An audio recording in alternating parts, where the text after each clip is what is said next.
Bien amigos, vamos a continuar con la lección del jueves, intercesión. Tenemos la historia aquí en Éxodo 32, 30 al 32, un pequeño relato pequeñito, ya lo leímos.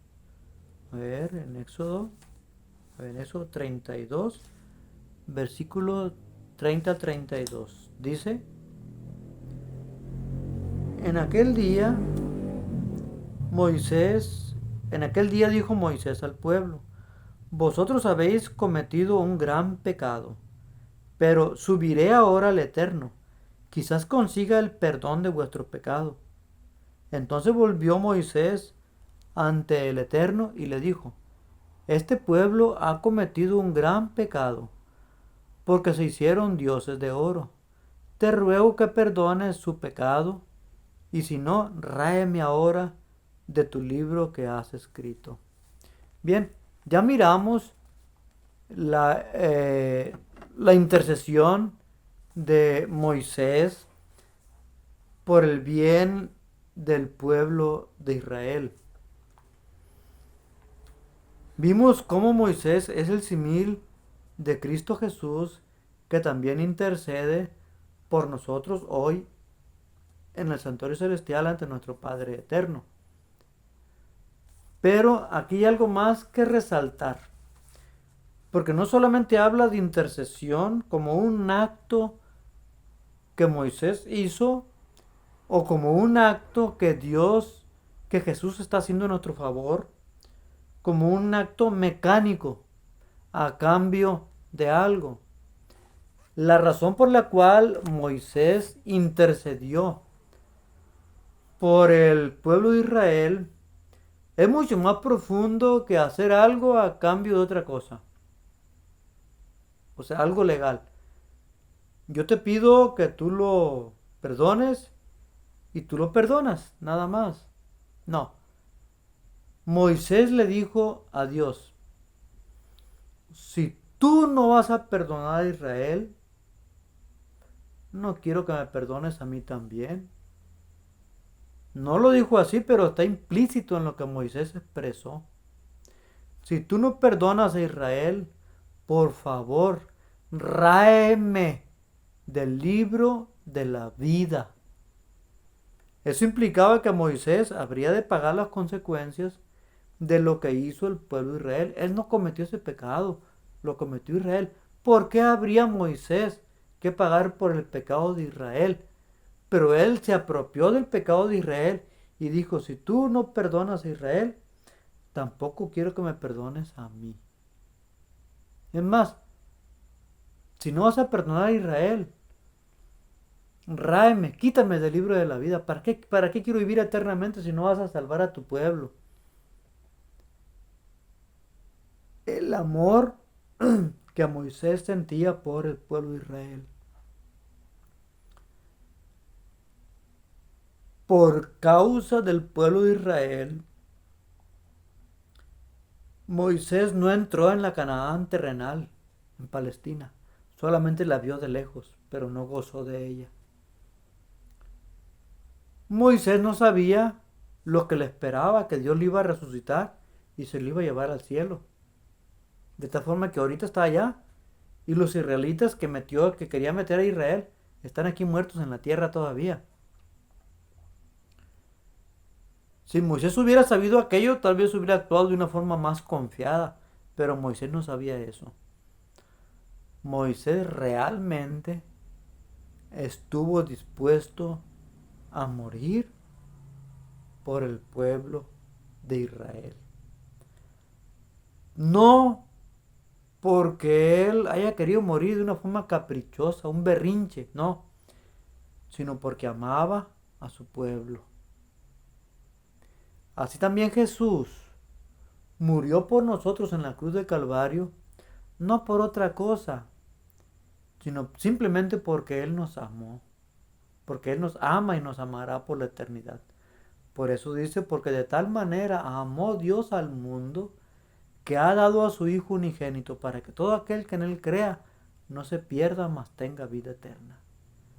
La muerte de Cristo refleja el amor que Cristo sintió, siente y sentirá por nosotros, así como también el amor profundo que el Padre tiene. Porque desde antes que nosotros cayéramos en pecado, Dios planeó la salvación para el hombre. Y Dios proveyó a su don más precioso, a su Hijo Jesús, para que viniera a nacer a esta tierra, no como Dios, sino como un ser humano con todas nuestras debilidades.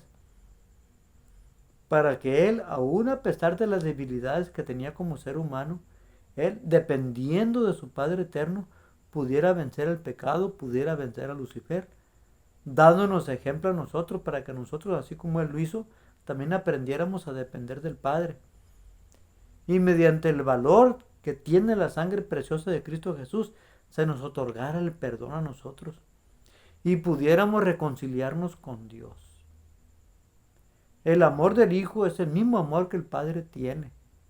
Es un amor que no data desde la muerte de Cristo en el Calvario, que data desde la eternidad, desde antes de formarnos. Es el amor divino lo que hizo que se trazara el plan de salvación, el plan de redención. Así es que Jesús es el similar, es el simil, Moisés es el simil de Jesús, que intercede por nosotros también. Ahora, otra cosa muy importante, la palabra perdón proviene de una palabra que significa llevar o cargar. Así tenemos en Isaías que nos dice, Él llevó nuestras enfermedades. Jesús llevó todas nuestras dolencias, Jesús llevó todas nuestras enfermedades, Jesús llevó también sobre su cuerpo todos nuestros pecados. Cuando Dios nos perdona, muchos creen que los pecados quedaron borrados. Y eso no es cierto.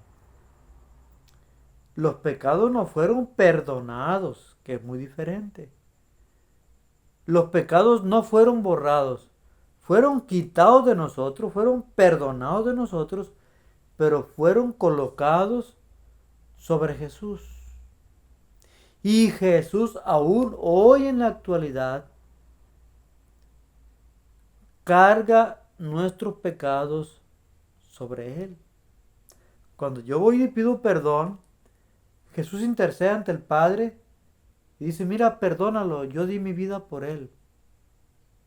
Y por cuanto Dios ama al Hijo, nos mira a través del Hijo y también nos ama a nosotros y nos perdona. Desde la eternidad tras un plan para que nosotros alcanzásemos el perdón. Y Dios no puede actuar de una forma contraria a ese plan. Y Dios nos perdona porque nos ama. Y gracias a la muerte de Cristo en el Calvario podemos obtener ese perdón. Pero ese perdón Cristo lo toma, lo saca de nosotros y lo carga a cuesta de Él. Es decir, Él se hace responsable de las consecuencias eternas que puede causar ese pecado en nosotros. De esta forma que la muerte eterna que nosotros merecemos, Él la toma sobre sí y aquí la carga. Si Jesús de una forma hipotética nunca se quitara de esos pecados que lleva sobre sí, si no se quitara jamás de esa culpabilidad, de esos pecados que trae sobre sí, habría una razón suficiente para que Jesús dejara de ser Dios. Pero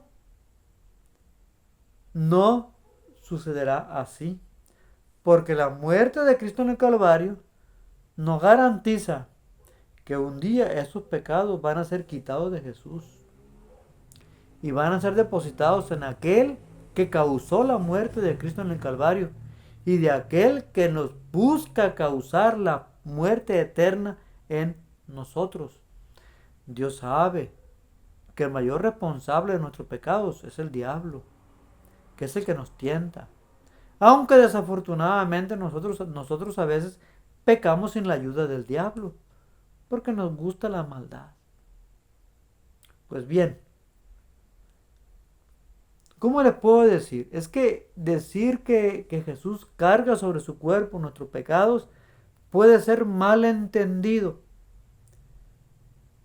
De tal forma que alguien puede criticar lo que yo digo y usar teológicamente hablando, contradecirme, pero no quiero que suceda eso. Es que cuando Dios nos perdona, la culpabilidad que recae sobre nosotros porque hemos pecado, Cristo quita esa culpa y Él dice, yo soy el culpable. Aunque Satanás nos hizo caer y Satanás es el culpable, Él dice, no, no, no, no te preocupes. Yo voy a ser el culpable de lo que tú hiciste. ¿Por qué? Porque ¿quién nos creó a nosotros? Dios fue el que nos creó. Jesús fue el que nos creó. Por lo tanto, Jesús tiene cierta responsabilidad sobre nuestras faltas.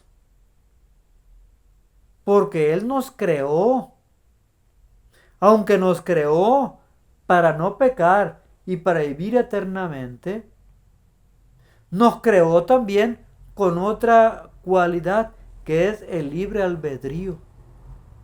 Y el libre albedrío, la capacidad para decidir nosotros en pecar o no pecar, es algo que al instaurarla Dios en nosotros, Él es el responsable de que nosotros decidamos bien o decidamos mal, porque Él nos colocó esa cualidad, ese don.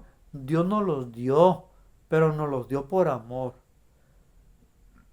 Pero Él, como colocó esa cualidad en nosotros, es el responsable de que hagamos cosas buenas o hagamos cosas malas.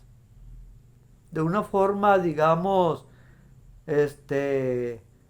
no realmente porque Jesús es el responsable meramente de que pequemos nosotros, sino por el solo hecho de colocarnos el libre albedrío y que nosotros tengamos la libertad de escoger. Bueno, si escogemos mal, bueno, Dios así lo decidió, vaya, Dios así lo quiso.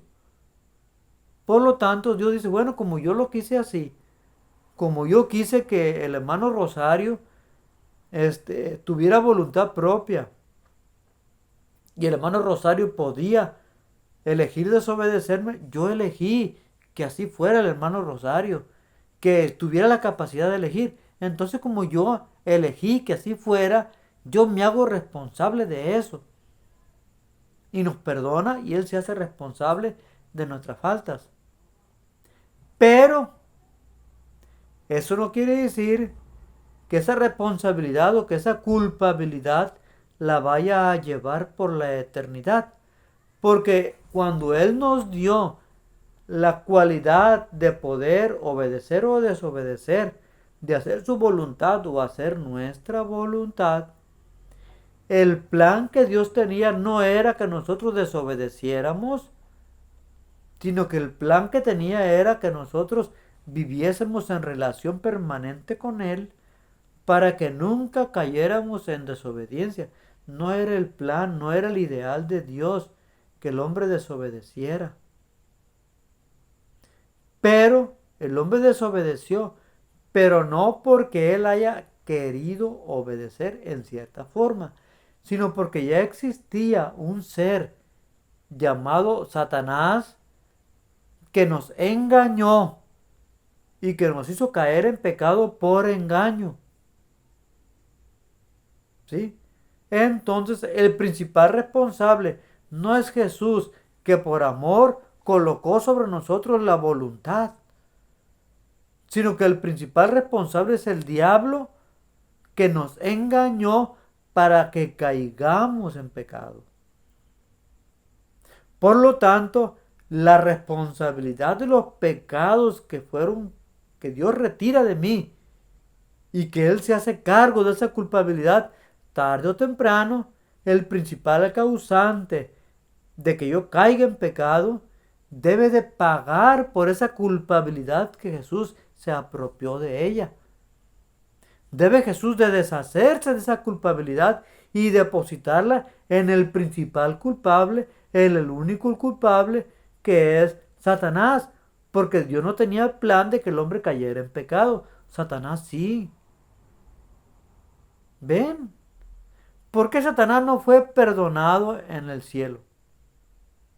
Porque Satanás estaba delante de nuestro Dios día y noche. Conocía el amor, la misericordia de Dios. Era un ángel protector, era poco menos que Jesús. Y aun sin embargo decidió rebelarse. Por eso. Pero nosotros que somos engañados, que no se originó el pecado en nosotros, sí podemos alcanzar redención, sí podemos alcanzar perdón. Y para eso Jesús vino a pagar por nuestros pecados en la muerte, en su muerte en el Calvario. Por eso Jesús vino a morir en la cruz de Calvario para darnos ejemplo, para que no caigamos en pecado. Ahora una pregunta, ¿qué es mejor, pecar o prevenir el pecado? ¿Pecar crucificando a Jesús o previniendo el pecado para que no llevemos a Jesús otra vez al Calvario para que nos perdone? Porque es lo que hacemos. Aunque Jesús murió una sola vez, cada vez que caemos en pecado, estamos recordando lo que Jesús hizo en el Calvario, trayendo a la memoria la muerte de Cristo en el Calvario para que se nos perdone, cosa que no debiéramos de hacer. Porque una vez que vamos ante el Padre que nos perdone y mediante la sangre de Cristo y los méritos de Cristo somos perdonados, ya no deberíamos de pecar. Porque no es el objetivo de Dios que nosotros vivamos en pecado, sino que llevemos vidas santas. Por lo tanto, vivir en santificación es mucho mejor que caer en pecado. Por eso, si así fuera, la Biblia no nos prohibiera pecar. Pero la Biblia nos prohíbe pecar y nos pide que vivamos una vida de santificación. Por lo tanto, ¿qué es lo mejor? ¿Vivir en santificación o caer en pecado para ser perdonados?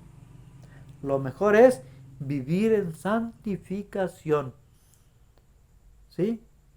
Lo mejor es vivir en santificación. Lo mejor es la medicina preventiva, no la medicina cuando ya estás enfermo. ¿Sí? Así es. Bien. Así es que cuando Jesús venga por segunda vez, va a llevarse los justos. Satanás se va a quedar aquí durante 1000 años. Después de eso, Jesús viene por segunda vez, por tercera vez, perdón. Desciende sobre la santa ciudad, los impíos son quemados juntamente con Satanás. En ese momento, los pecados nuestros que estaban sobre Cristo Jesús, la culpabilidad esa, que Jesús se apropió de ella para que yo pudiera ser limpio delante de Dios, para que yo pudiera alcanzar perdón y salvación, esa culpabilidad Cristo se la quita y la deposita sobre Lucifer, sobre Satanás. Y Satanás entonces paga por los pecados que a mí me fueron perdonados. Satanás no va a pagar por los pecados que no fueron perdonados de aquellos que no pidieron perdón. Cada quien va a pagar por los pecados que no confesó. Pero sí va a pagar por los pecados de los hijos de Dios que aceptaron a Cristo Jesús como Salvador personal y por los méritos de Cristo en el Calvario pide perdón. Dios lo perdona, pero la paga del pecado de ese hermano, de esa persona que aceptó a Jesús, Dios los toma, la deposita en Jesús, pero después de los 1000 años es quitada de Jesús, depositada sobre Satanás, y entonces es destruido el pecado de raíz y rama también.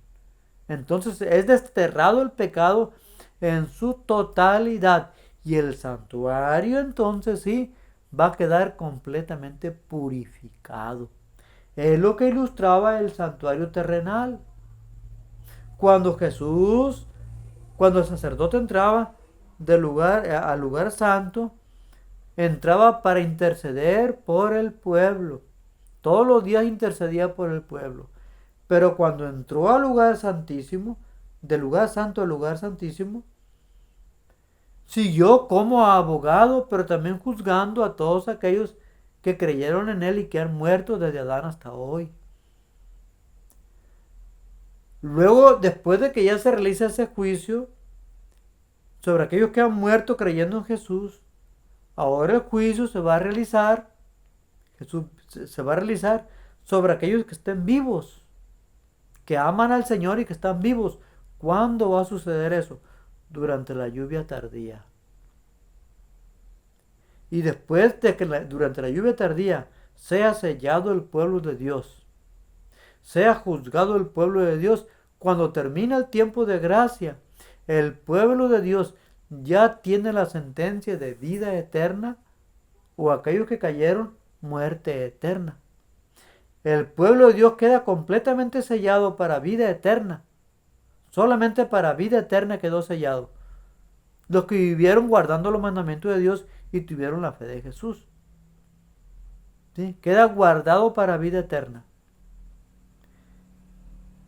En ese momento, fíjense bien, en ese momento, el pueblo de Dios pasa por el tiempo de angustia de Jacob para que todos los elementos terrenales que hay en nosotros sean eliminados en su totalidad y estemos listos para ver al Señor Jesús en gloria y majestad cuando Él viene.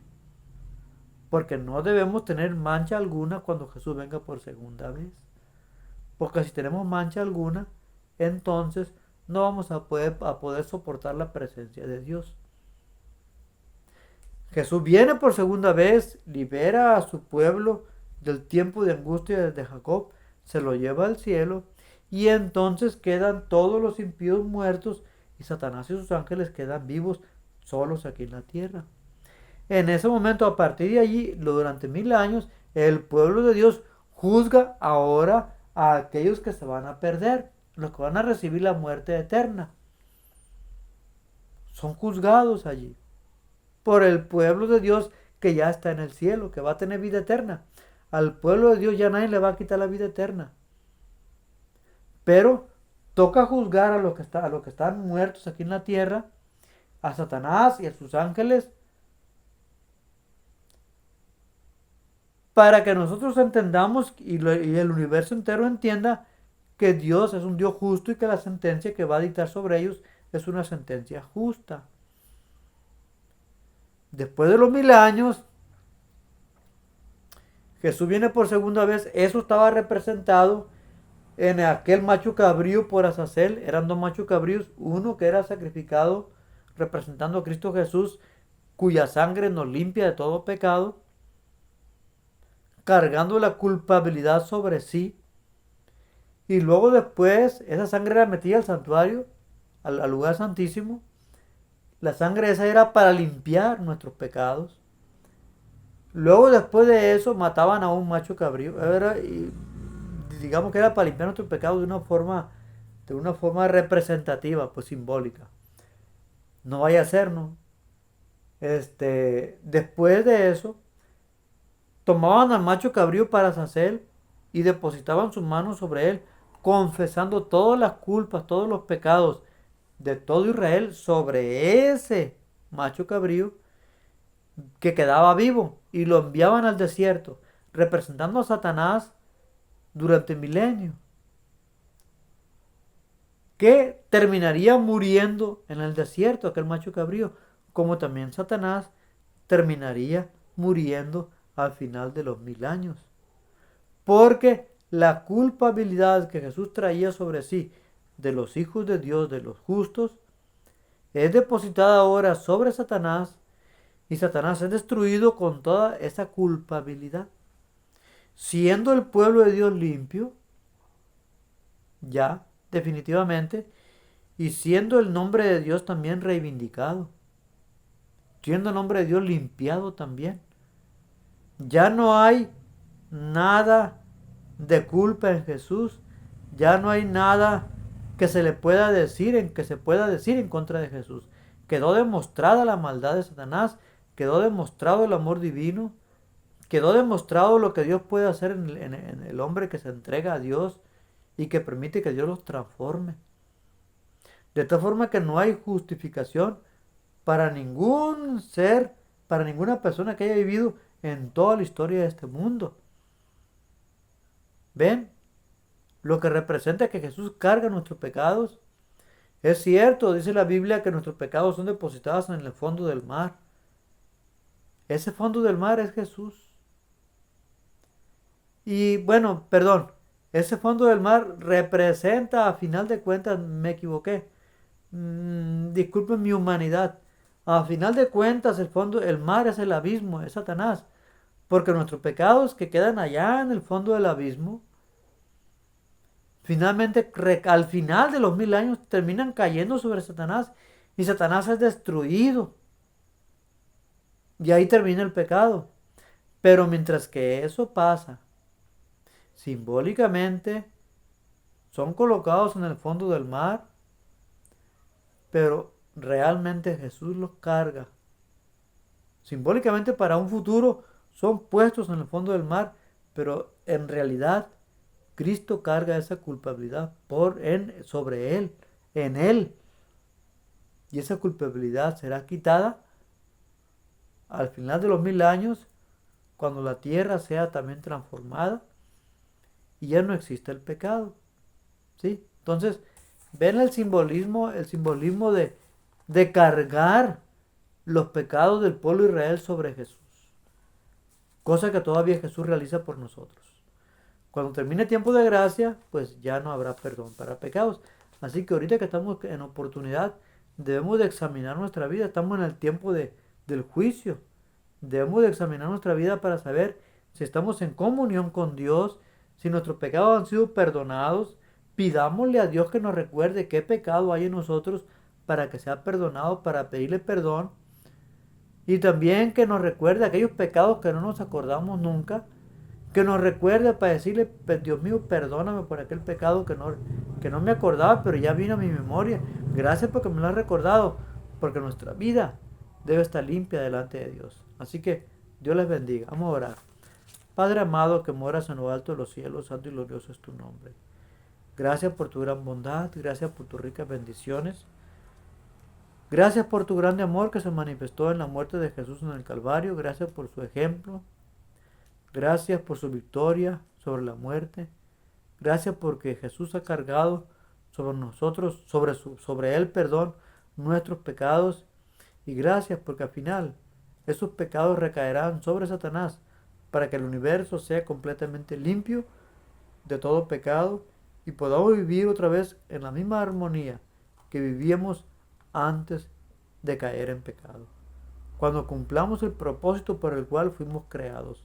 Padre Santo, te pedimos que con tu Santo Espíritu y tu divina gracia, y con el ejemplo de Jesús, conviviendo contigo a diario, relacionándonos contigo, sin separarnos de ti jamás, podamos por los méritos de Cristo vencer a Satanás. Que Cristo Jesús lo venza en nosotros, Padre de amor, para que podamos estar contigo por la eternidad. Gracias por ese bendito privilegio que tú nos das como hijos tuyos. Pedimos que se haga tu voluntad en el nombre de tu Hijo amado Cristo Jesús. Amén.